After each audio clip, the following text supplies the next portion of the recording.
The village of Ash Grove lay draped in mist, tucked deep into the Ohio hills, where the wind whispered through the skeletal trees like the faintest sigh of a forgotten soul. No one spoke freely of the Brennan family, though everyone knew their name, and no visitor could mistake the silence that surrounded their ancestral home. It was a house that seemed to breathe with its own memory, windows like eyes that watched even when no one was inside. It was here, in 1863, that the story began. A tale so cruel, so inexplicable, that even the most skeptical townsfolk would not whisper it aloud in the light of day. The Brennan children were, to all appearances, ordinary at first glance. Mary, the eldest, was intelligent beyond her years. Thomas, the second-born, carried a quiet, calculating nature. Little Abigail, the youngest, had a fragility that made her seem ethereal, almost unreal. The family was devout, pious, and outwardly charitable. They gave to the church, cared for neighbors, and the townspeople welcomed them with cautious reverence. But beneath the surface, there was a coldness that no one could place. A subtle sense of inevitability, like the shadow of some unspoken law pressing down upon them. The first hints of dread came on the children's birthdays. On each child's 16th, a strange ritual would begin. The house itself seemed to thrum with anticipation. Doors creaked open on their own, even in locked rooms. Footsteps echoed when no one was there. The family would gather in the main hall, standing silently, faces drawn and pale, as if they too were prisoners of an unseen force. And when the day ended, the child, always the 16th-year-old, would vanish. The first disappearance was Thomas. On his 16th birthday, he had been found awake in his bed in the early morning hours, staring at the ceiling as if listening to a sound only he could hear. When his mother entered to wish him well, he did not respond. By dawn, he was gone. The doors were locked, the windows latched from the inside, and no one saw him leave. The townsfolk searched the property and the surrounding woods for days, but it was as if Thomas had been erased from existence. Whispers began to circulate. Some said the Brennan family was cursed, that an old debt had been paid with the children's disappearance, though no evidence was ever found. Others, more superstitious, believed that the house itself had a hunger, an ancient, patient intelligence that demanded tribute in the form of the firstborn who reached 16. The family never spoke of Thomas, though the silence spoke volumes. His absence at the dinner table, his chair untouched, became a fixture as ordinary as the wind blowing through the village. Mary's 16th birthday arrived 3 years later. The house was quiet in the morning, and Mary herself seemed unnaturally calm, almost resigned. She played with her siblings in the garden, her laughter ringing hollow against the heavy stone walls. As the sun dipped beneath the horizon, the same sequence unfolded. The house hummed with unplaceable sound, a low vibration that made the skin crawl, and Mary disappeared. The family remained as silent as stone, offering no explanation, leaving the town to speculate in fearful whispers. By the time Abigail's birthday arrived, the pattern was undeniable. The villagers dared not approach the Brennan house, yet could not resist watching from the hills. They saw shadows move unnaturally within the windows, heard muffled cries, or sometimes the laughter of children that seemed both familiar and horrifyingly alien. On the evening of Abigail's 16th birthday, the house was alive with subtle movement. Candles flickered though no one lit them. Windows rattled in response to no wind. A cold fog crept along the floors like a living thing, and then she was gone. Those who investigated the house afterward reported sensations that defied logic. The walls seemed to close in, the ceilings stretch impossibly high. Whispers of names repeated over and over, echoing from places that had no corners. The floors would shift beneath the feet, sometimes leading investigators to rooms that could not exist on the house's original blueprints. In the library, books were found open, pages marked with cryptic symbols, sketches of constellations, and diagrams of geometries that seemed to defy all rational principles. The entire home became a living record of something older, crueler, and wholly indifferent to human morality. What the townspeople did not know, and what the investigators could not explain, was that each child was drawn into a cycle that transcended space and time within the house. Dreams, visions, whispers of impossible things, and the constant pressure of an unseen intelligence shaped them into fragments of something beyond human comprehension. The Brennan parents were complicit, but in ways no living mind could rationalize. They were not simply cruel. They were conduits, vessels carrying out a design older than Ohio itself.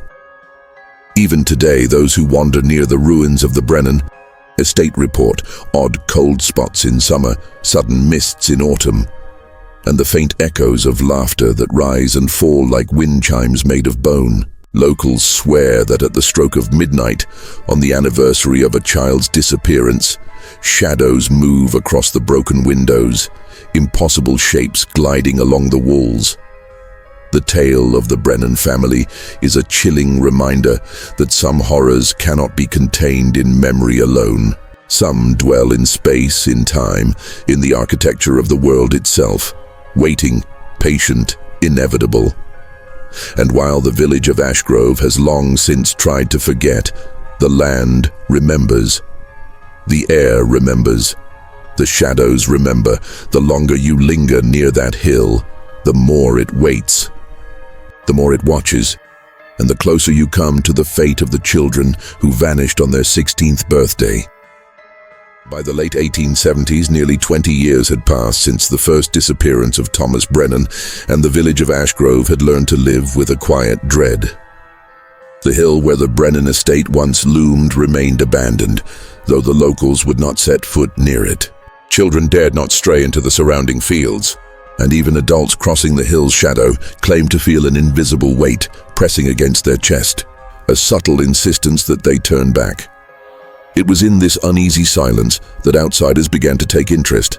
Scholars, journalists, and amateur historians arrived, drawn by the fragmented reports of missing children and the inexplicable phenomena surrounding the estate. Many came under the guise of scientific inquiry, claiming the house's structure or local folklore demanded attention. Few stayed more than a few hours, and those who did returned with vacant eyes and stories half-formed, as if the very air had stolen their voices. One such visitor was Dr. Samuel Whitaker, a folklorist from Cincinnati, whose fascination with unexplained disappearances led him directly to Ashgrove.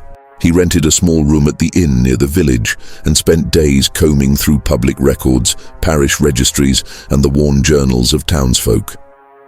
Each account, he noted, was carefully sanitized. The names of the missing children changed, the dates blurred, the parents' actions excused. Yet beneath the surface a pattern emerged. Every 16th birthday, every child vanished. Every parent remained, silent, impassive, unshakable. Whitaker's research led him to a more troubling realization. The disappearances were not only local but cyclical. In distant counties there were hints of similar vanishings, unconnected families, all with children disappearing at precisely the same age. Whether coincidence or some hidden orchestration, the result was the same. The children were never seen again, and their absence rippled through communities like a dark tide. Determined to witness the estate firsthand, Whitaker climbed the hill one foggy morning, notebook in hand, lantern strapped to his side. The ruins of the Brennan house were barely visible through the dense mist. Stone foundations jutted from the earth like the ribs of a giant, long-dead creature. Windows, shattered or bricked over, seemed to glare at him as he approached, and the wind carried a faint, impossible melody. Soft, childlike humming that rose and fell in a cadence no human could maintain. Inside the ruins, the air was heavy, with the scent of decay and smoke long extinguished. Floors sagged beneath his weight, walls seemed to pulse with an almost imperceptible vibration, and shadows twisted unnaturally. Whitaker discovered remnants of the children's belongings: a shoe, a torn ribbon, a faded journal page. each item pristine despite decades of exposure. Most unnerving were the walls themselves, etched with faint names in tiny, precise handwriting. The names of Thomas, Mary, Abigail, and others, repeated in looping sequences, as though the hand that carved them could not forget. As he explored, Whitaker felt a shift in the atmosphere. The temperature dropped sharply, though no cold draft was present. He sensed movement in the corners of his eyes, fleeting and intangible, glimpses of children standing perfectly still, faces turned away, staring into voids that could not exist. Occasionally, a whisper would brush past his ear, unintelligible but unmistakably human. Over several nights, Whitaker documented these phenomena. His journals described the estate as a living map of absence, where each vanished child left a residue of presence, a psychological echo embedded in the very architecture of the house. Furniture seemed arranged not for comfort, but to enforce ritual. Doorways framed spaces that led nowhere. Stairs spiraled into walls. Rooms folded into themselves as if space itself obeyed the law of the house, not the laws of geometry. On the fourth night, Whitaker awoke to a sound unlike any he had ever heard. A slow, deliberate tapping on the walls, rhythmic, almost melodic. It seemed to call his name. Terrified but compelled, he followed the sound into a collapsed hallway where the ground sagged under him. There, in the rubble, he saw a faint outline. The spectral shape of a child, small, pale, hair falling over the face. The figure extended a hand and whispered, "Do you remember us?"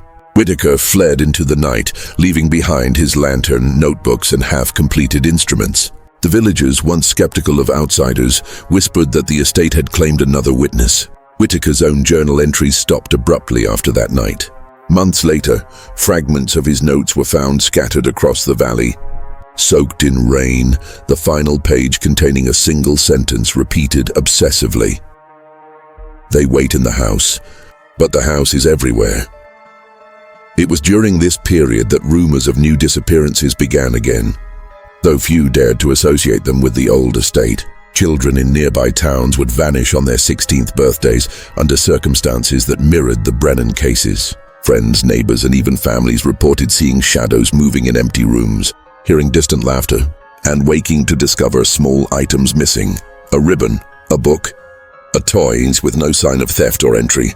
Whitaker's notes, when pieced together later by other historians, suggested a terrifying possibility that the estate functioned as a kind of temporal snare, drawing children into a repeating cycle independent of the physical boundaries of the house.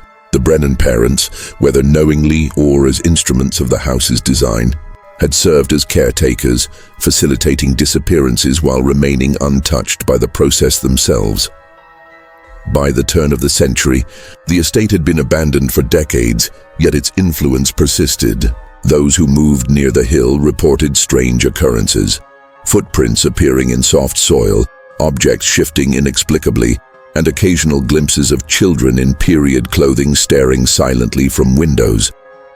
The hill became a locus of fear, a place parents warned children to avoid, yet one that continued to pull in the curious, the reckless, and the unfortunate. And so the legend of the Brennan family grew, not merely as a tale of vanished children, but as a study in human psychology, the way fear, silence, and ritual can warp minds, the way communities attempt to forget what cannot be rationalized, and the way the past, when anchored in horror, refuses to remain buried. By 1905, Ashgrove had transformed in many ways. New families, new houses, and a creeping industrial presence on the outskirts of the old village. Yet the hill where the Brennan estate once stood remained untouched, a scar on the landscape and in memory. Despite the passage of decades, whispers of the disappearances lingered, carried in the wind and in cautious glances exchanged among the older villagers. Those who remembered the events firsthand were fewer each year, but their fear was no less potent. It was during this era that Professor Elias Caro, a specialist in folklore and anomalous phenomena, arrived in Ashgrove. Unlike earlier investigators, Caro approached the legend not as a curiosity, but as a serious study of what he termed psychological loci of disappearance. He was meticulous, bringing notebooks, measurement instruments, and even a small portable camera to document the environment. His goal was to reconcile the stories with observable facts, to uncover a rational explanation for the impossible events that had occurred on that hill. Caro's first evening on the hill was uneventful, though he noted an unusual stillness in the air. No birds sang, no insects buzzed. Only the wind carried a faint, low hum, soft, almost childlike, yet haunting in its repetition. As night fell, he lit his lantern and approached the crumbling foundation of the Brennan house. The shadows deepened unnaturally, stretching and twisting around the remaining walls. He recorded the ambient sound, a subtle rhythm beneath the hum, barely perceptible, like the ticking of a clock in a building that had no time. Inside the ruins, Caro found remnants of the children's lives. Broken toys, faded ribbons, sketches in charcoal. But more disturbing were the walls themselves. Etched into the stone were faint symbols, geometrical patterns and series of lines that resembled sequences of numbers, almost mathematical in their precision. Caro, trained in both folklore and the emerging sciences of psychology, noted that the patterns appeared to repeat with slight variation, as if evolving over time. On the third night, Caro experienced the first of what he would later describe as temporal disturbances. He awoke to find himself in a room he did not recognize, though the walls were the same. The floor sagged beneath him and shadows pooled in corners where there should have been none. A soft laughter echoed, innocent, playful, yet laced with menace. When he tried to leave, the walls seemed to shift subtly, turning the space back upon itself. He spent hours tracing his steps, only to end up exactly where he had started, as if the house itself were alive and aware of his movements. Caro documented everything with painstaking care, often writing for hours under the dim light of his lantern. His notes described psychological phenomena he could not explain, sudden feelings of vertigo, disorientation, acute anxiety. He recorded auditory hallucinations, footsteps behind him, whispers of children repeating names over and over, and he noticed something even more alarming. The longer he stayed, the more he felt a pull, a subtle compulsion towards certain parts of the ruins. He referred to it in his journal as the gravity of absence, a force drawing him deeper into the memory of what had occurred on that hill. By the fifth night, Caro's journal entries grew fragmented. He wrote of shadows that moved independently of the lantern light, of children appearing and disappearing in the corners of his vision. He described seeing a small figure, a girl in a grey dress, barefoot, standing in a doorway that did not exist in the original plans of the house. She remained motionless, staring at him, her eyes impossibly dark. When he approached, she vanished. What Caro could not account for was the house's influence beyond its physical structure. During his stay, letters arrived for him in the inn, unsigned, typed, or scrawled in handwriting that matched none of the villagers he had met.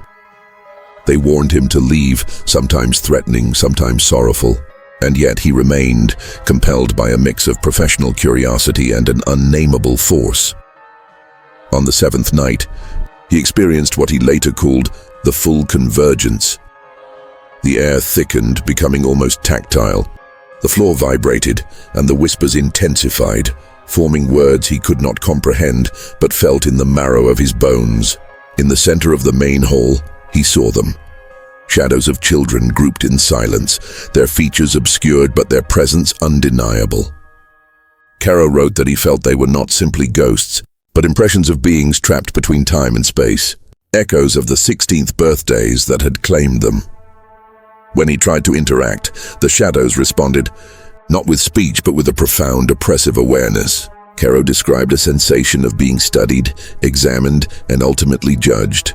It was then he realized that the house, the family, and the children were bound together in a cycle, one that repeated relentlessly, beyond comprehension and beyond escape. By morning, Caro was found outside the ruins, scribbling incoherently in his journal. He spoke in fragmented sentences, repeating a single phrase over and over. The house is waiting.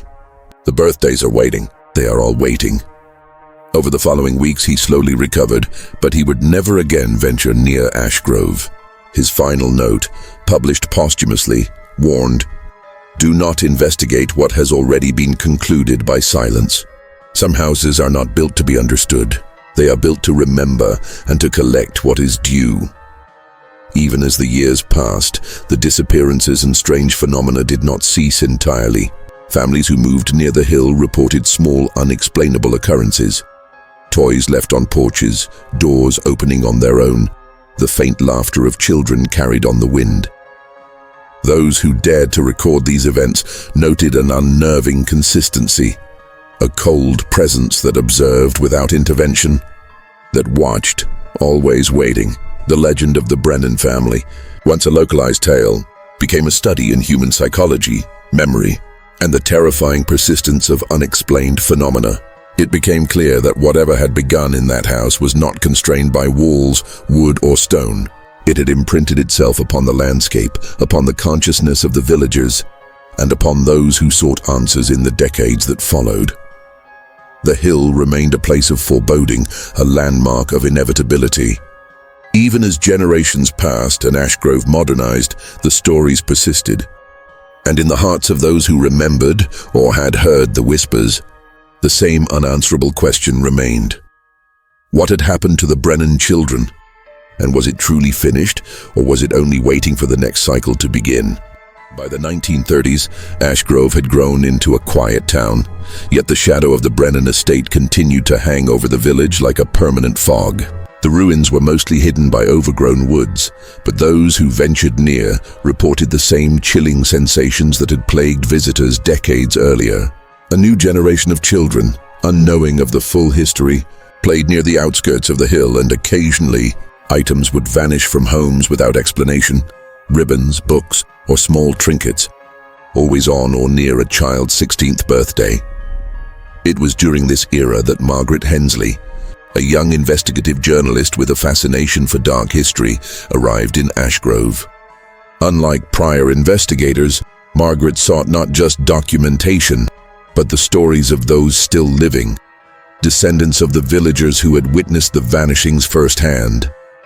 Her notes reveal a recurring theme. The villagers' memories were inconsistent, fragmented, but always tinged with fear, as though recalling the events required braving the remnants of a trauma that never fully ended. Margaret began her investigation with the oldest residents. They spoke reluctantly, avoiding the hill entirely, their faces pale when she pressed for detail.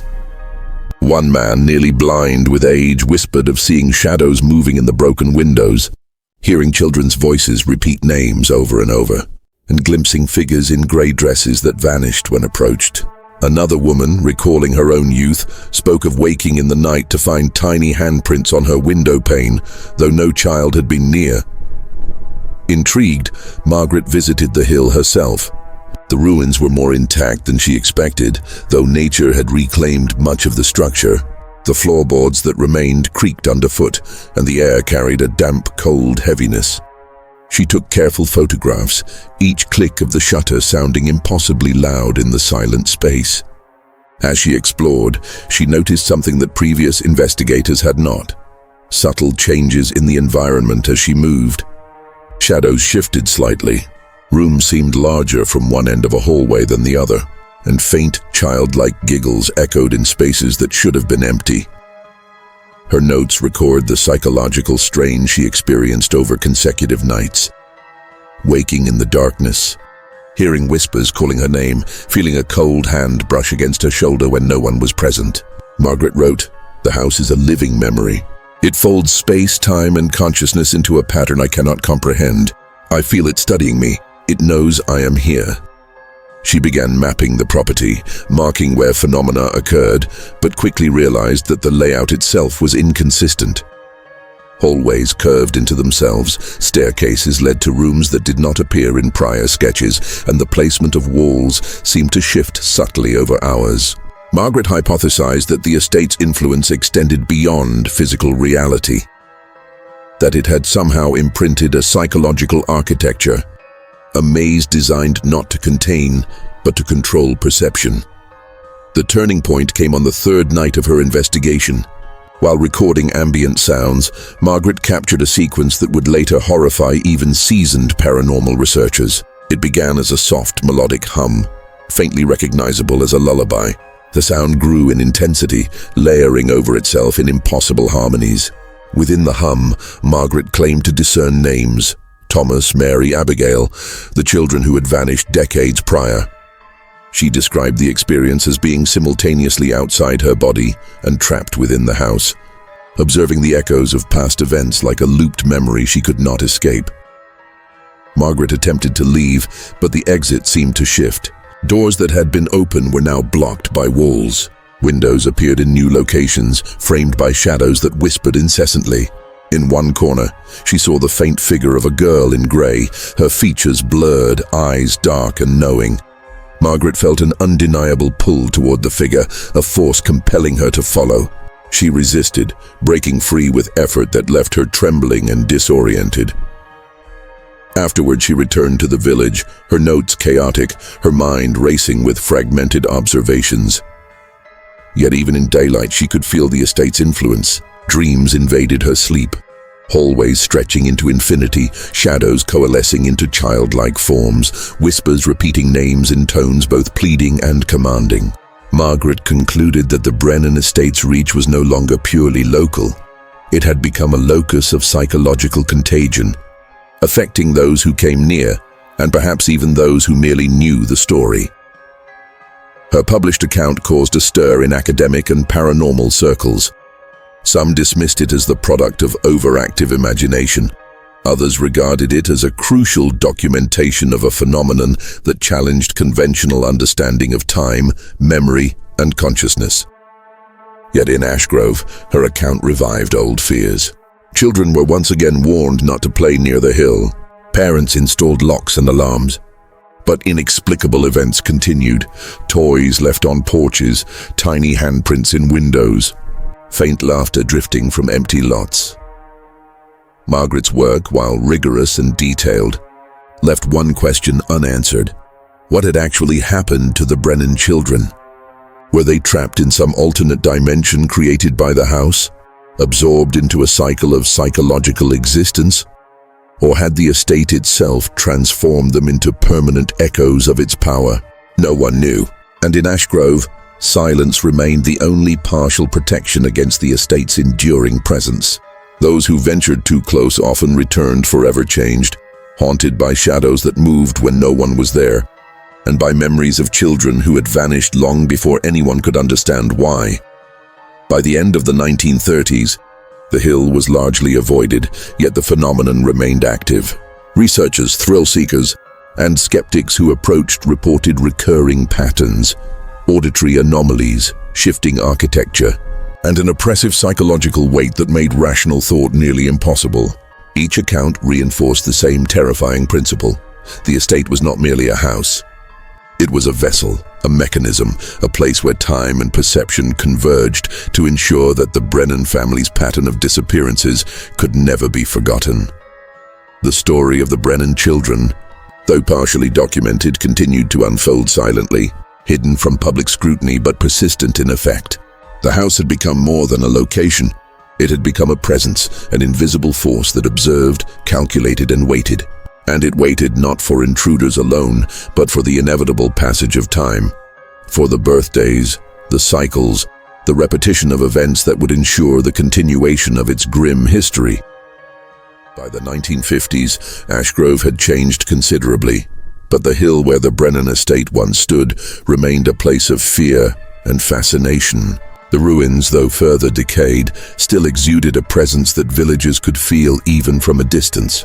Locals whispered that the estate's influence extended beyond the physical, stretching into memory, dreams, and the very fabric of reality itself. It was during this era that Jonathan Pierce, a historian with a specialization in anomalous phenomena, decided to document the estate thoroughly.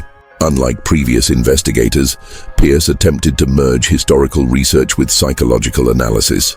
He interviewed families whose ancestors had witnessed the disappearances, collected journals, and examined artifacts retrieved from the ruins decades earlier. A pattern emerged. The disappearances were not random. They followed a cyclical, almost ritualistic pattern tied inexorably to the children's 16th birthdays. Pierce also noted something more disturbing. Several descendants of the Brennan family themselves had suffered from severe psychological disturbances. Hallucinations, violent outbursts, sudden disappearances, and unexplainable knowledge of events they could not have experienced.